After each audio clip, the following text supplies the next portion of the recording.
भगवान ने प्रकट होकर के कहा, माता अदिति ने बड़ी निष्ठा से व्रत किया था।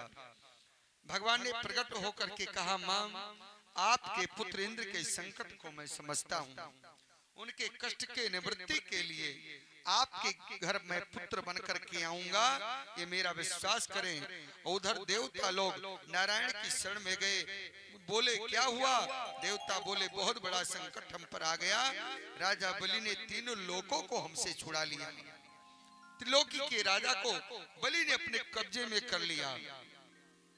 भगवान बोले सुनो, इस समय बलि के ऊपर हो गई गुरु की कृपा, और गुरु की कृपा हो जाए, जिसका गुरु मेहरबान उसका चेला पहलवान।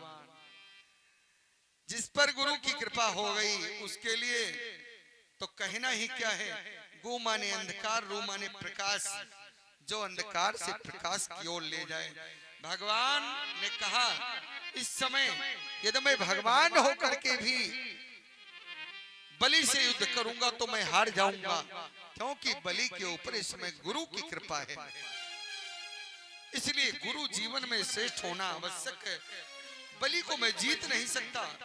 आप लोग मेरी शरण में आए हो, देवताओं से कहा, उधर आपकी माता अदिति ने बड़ी तपस्या की है,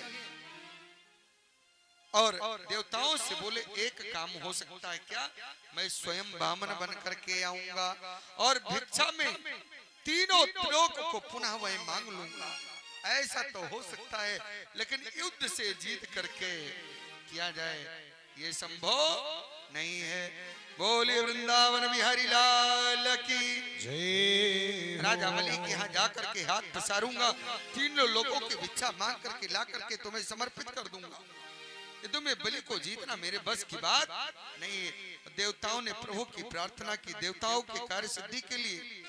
श्रोणायाम श्रवणम द्वादशम्याम मुहूर्ते भिजति प्रभो सर्वे नक्षत्राद्याश्च क्रतुश्च जन्म दक्षिणम। आपको एक बात स्पष्ट करके बताऊं, ये भादों का महीना कुछ ज्यादा बढ़िया होता है ना। भादों का महीना, मेरे गोविंद का जन्म किस महीने में हुआ? भादों में। और राधा रानी का जन्म किस महीने में हुआ? और बलराम जी का अवतार भी भादों महीने में हुआ, और वामन भगवान का अवतार भी भादों के महीने में हुआ। ये भादों का महीना होता है ना, ये कुछ ज्यादा। और सुखदेव जी राजा परीक्षित को कथा सुनाने के लिए जो आए, वो भी भादों का ही महीना था। बोलिए भक्त वत्सल भगवान की, बोलिए वामन भगवान की जय। भादों महीने में शुक्ल पक्ष द्वादशी तिथि के दिन ठीक 12 बजे भगवान ने श्री नारायण देवताओं की कार्य सिद्धि के लिए वामन भगवान का पादार्पण हो रहा है। बोलिए वामन भगवान की जय हो। इतने सुंदर मेरे वामन प्रभु की बाकी झांकी को देखेंगे। वामन मतलब कुल 52 अंगुल के हैं। 52 इतना सुंदर दिव्य तेज मुखारविंद, छोटे छोटे चरण, छोटे छोटे हाथ, छोटा मुखारविंद मेरे प्रभु वामन के। और ऐसी सुंदर भगवान की झांकी को देवताओं ने मिलकर के बहुत बड़ी स्तुति की, स्वागत किया। वामन भगवान का सभी देवता लोग मिलकर के बहुत स्वागत कर रहे हैं।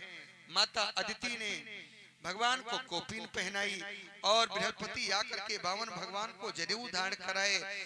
ओम ब्रह्मज्ञानम प्रथमं पुरस्ताद विषे मदा सुरचोपेन आवाह सबुधना उपमाय सिविष्ठा सत सजोनिम सत सविवाह।